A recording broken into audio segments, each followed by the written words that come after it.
está bem sinalizado, porém, uma conversa com o responsável que a Prefeitura do Poder Executivo que apoiou 100%. Contem comigo novamente. Contem com o comércio. Ao senhor Robert Lins Souza, onde foi regularizada a Palmeirinha.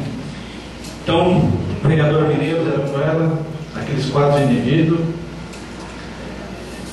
que também desenvolveram seu papel aqui. E 7 de outubro, né? Já começaram a mexer, fica difícil mudar o projeto, mas vamos cuidar também. Aonde ele encaminhou o pedido de 200 mil ao governo do estado para a pavimentação da rua. É das crianças, são dos artistas, enfim, é nosso. E vamos juntos fazer essa diferença. Parabéns, meninos. Se Deus quiser. Quero dizer aqui também que no próximo sábado teremos de recuperação. Nem a Secretaria.